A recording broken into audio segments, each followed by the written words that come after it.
I'm going to continue the series of the great rabbis of yesteryear. Now we're coming on to the 15th of Kislev, 10 days before the Jewish festival Hanukkah, will mark the Hilula of Rabbi Kamos Sagron, a very famous Tunisian rabbi of his time, a rabbi I believe we've spoken about on various occasions before here inside this series. I believe he passed away 31 years ago. Back in the English year 1994, it was reported over. He was a famous rabbi of his time.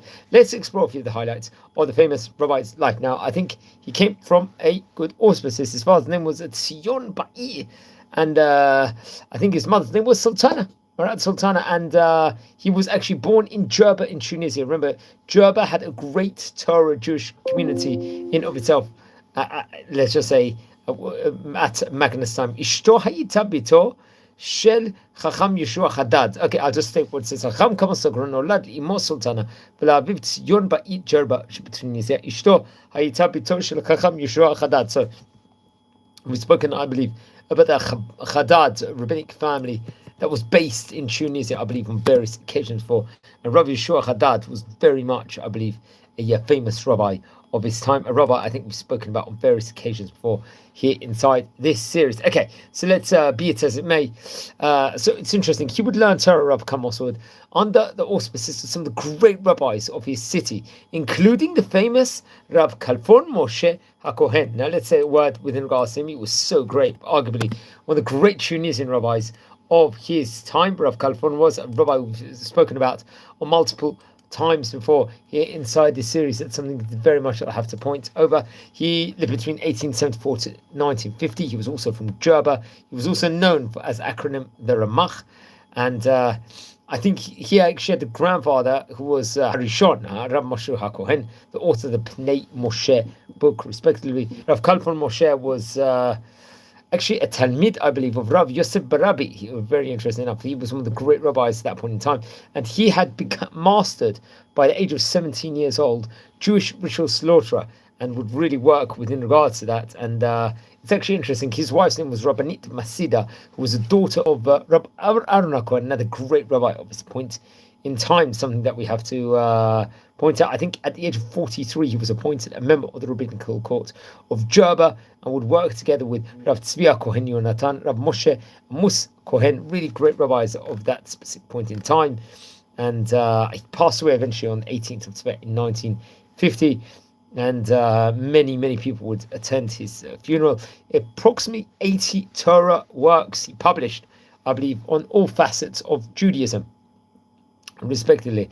And there was a collection of more than 3,000 responsa that he had written at various points in time. And yeah, that's very, very interesting. So that was the caliber of his rabbi, Rav HaKohen. Very good rabbi. We happen to be speaking about Rav Kamos Sagron over here on this special edition as it marks his Hilula over here on the 15th of Kislev here inside the special series. So Chacham Kamos Sagron lemad Torah mepikad lechachmei iro Chacham Kalfon Moshe HaKohen, as we just mentioned over here. Chacham Hayuta Hori, another great rabbi of his time. Rabbi, I think we actually did speak about Rabbi Hayuta Hori on various occasions before. He actually passed away, I believe, in the year 1983. He was born in the year 1894, if I'm not mistaken. He would actually make Aliyah to the land of Israel in 1963 and live in the city of Ashkelon. And I think he was the head of the synagogue called the Ohel Moshe, if I'm not mistaken, and was a shliach, famous shliach tzibor, and take on various different importances, just to say, in of itself. So that's another one of the great rabbis that would be under, let's just say, he'd be under auspices. And also Chacham Mimas Mama, if I'm not mistaken. This is another great rabbi. I don't think we've actually mentioned him per se inside the series so far. So that's interesting to discover about another great Chacham of a previous year. I think, remember, at that point in time, there was other great rabbis like Rav Kadir Saban, and so on and so forth. So that's things that I would very much recommend everyone to look into. Now, so it's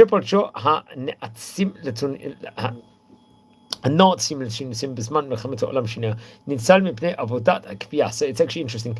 I think at the time when the wicked Nazis would invade Tunisia during the Second World War, he was saved from forced labor, and attributed this to a bracha I think he received from Harav Kalfon Moshe Kohen when he was about approximately 10 years of age. So that's a very interesting tidbit over here within regards to that specifically over here, friends, over here. Okay, so let's explore a bit more within regards to the great rabbi we happen to be speaking about today. Anyone tuning in live, we're speaking about Rabbi Kamos Sagron, a great Tunisian rabbi of his time. So please subscribe to the channel to hear more great information.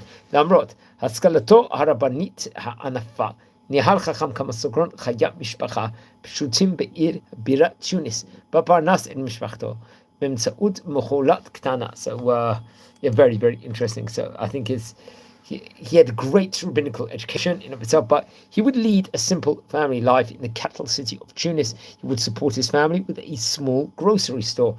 It was reported over, and he would devote the vast majority of his time to Torah study and always give lessons in the city synagogue. So he was an educator over there, really much part of the synagogue structure in itself, and do huge amounts of undertaking, as it say.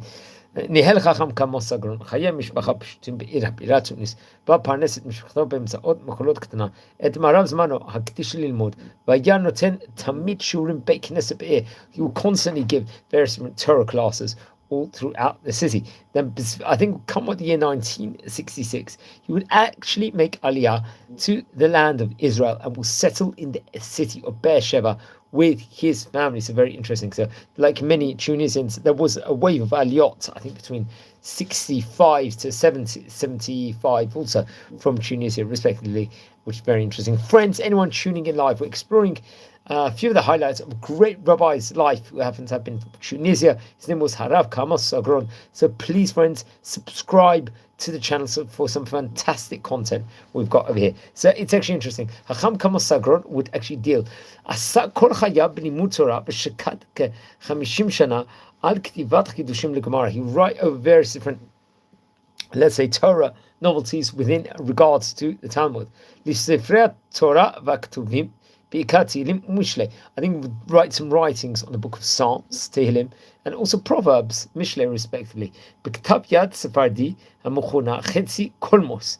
With regards to that specific writing, בשנתו האחרונות עמל יחד עם בניו להוציאם לאור בקובץ שבחר, להכנות ושמח ידו. I think they would, along with his son, at the time period before he passed away, they would try and print his great Torah book, שם המכיל את אותיות שמו, ומבוסס על פסוק, ושמח ידו על ראש העולה, ונמצא לו על כפה עליו.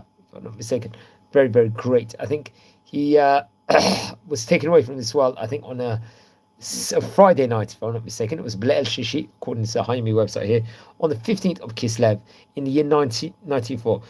בזמן שספרו היה בשלבי עריכה. הספר יצא לאור לכבוד יום השנה הראשון למותו. יחד עם פירוש באם מים, I think would come out, this expoundation, this teaching in of itself, פרי עטו של בנו חכם מיכאל סגרון, respectively. So they're very interesting. Remember, we were speaking about various rabbis from the Sagron family. I don't know if they were actually related. There was another great rabbi we spoke about who passed away in the year 1969 of the last name Sagron, Rabbi Mordechai Sagron. So it'll be interesting to know if they had the connection. It's actually interesting. He would learn alongside Rabbi Mordechai Sagron, Rav Dido Kohen and Rav Kalfa Moshe Kohen also. And he was a famous Morid Tzedek in his time in Tunisia and would learn Torah with great Talmudei Chachamim. He also somehow was got caught up in the Second World War, if I'm not mistaken. In 1956, he would actually make Aliyah to Israel, and he himself, Mordechai Sagron, would live in Netivot, if I'm not mistaken. So I wonder if he was actually, there was a connection also with the other one, family-wise, or so on and so forth. That would be very interesting. But we happen to be speaking about Rabbi Kamos Sagron over here today, which is definitely a very special, very inviting topic, let's just say. So it's always great to hear about the great rabbis that there were from yesteryear. Let's explore a few of the highlights from his book.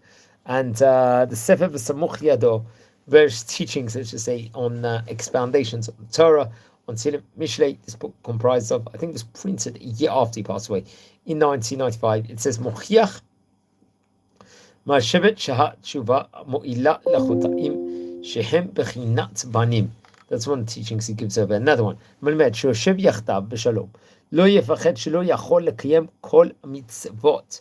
This, I think, is featured, if I'm not mistaken, it's on the topic of Tikkilim and Mishlei. I think it's around the pages 138 to 139, if I'm not mistaken. So that's very, very interesting. Now, friends, just over here, you're watching this live, please subscribe to our channel. We are nearing 8,000 subscribers, which is a phenomenal achievement over here, friends. I didn't think we would get to this stage, any single stage of time, but we're a community here. We love learning about great countries of yesteryear, the great rabbis of yesteryear, and so on and so forth. And really, really happens to be a very special edition where we always speak about a Tunisian rabbi over here. And it's always an inviting topic, an important topic, because Tunisia, at that stage in time, had various different great rabbis, which we have to very, very much point out over here. And what a privilege also to speak about them. I think we're going to actually record a video on the history of Tunisian Jewry at some stage in time. That's definitely another ambition of ours, and hopefully we can do that respectively. So that's very, very interesting. And yeah, let's I think it's an important note to actually continue and to make progress within regards to this. Let's explore a couple more highlights of these great Torah writings, which we happen to be speaking about today. The importance of learning Torah in a joyous state, and that's very, very much stress that we have to point over here. And another teaching which actually give over, it's actually stated over here. Bebeit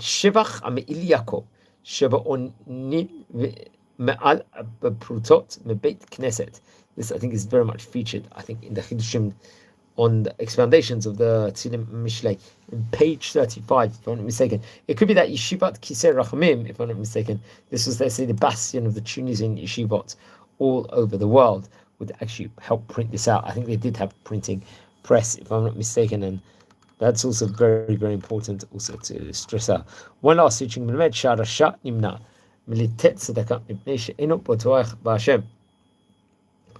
This, once again, I think this is taught in the page 152, if I'm not mistaken, over here. So yeah, very, very interesting, friends. And we are a community here. We're learning about great rabbis. We happen to be learning about the country Tunisia today, exploring some of the life and the times of Rabbi Kamos Sagron, who was very, very much a great rabbi, and rabbi we've spoken about on various occasions before here inside this series. I think in rebooks.org.il, maybe they've got his teachings in himself. There was a famous rabbi, Rabbi Michael ben Kamos Sagron. I think he was actually a rabbi, if I'm not mistaken, but some of his writings are very much featured, I believe, still inside library and National Library of Israel, if I'm not mistaken. So that is also another very interesting point that we have to point out over here. Now, friends, yeah, we're just going from strength to strength over here inside the series. We're trying to cover as much fantastic game as we can have possible. You know, we're speaking about a rabbi today that was learning pretty much all the time, while also, I think, at times when necessary, it was earning a parnasa also, and various different teachings are taught within regards to him. And yeah, it was just a great rabbi of his day, the great Chacham. So that's something that we have to definitely point out, and many people are pointing out different tidbits within regards to him, because obviously with what's happened, so that's something that we have to stress out very much. Now, friends, once again, we're a community. Please subscribe to the channel and enjoy the fantastic content that is coming out over here and in the near future. I think on this note, it is time to say Shabbat Shalom and a good night also.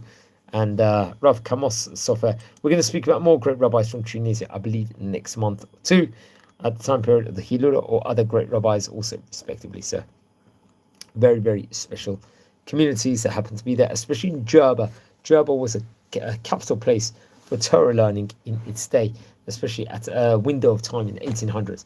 Just like, I think, places like Turkey, especially, was an earlier point of view, if I'm not mistaken. So wishing all fantastic day. We explored the highlights of Rabbi Kamos Sagron, who passed away 31 years ago, passed away in the year 1994. So yes, Bez Russian, we're going to do that. I'm wishing you all a great day.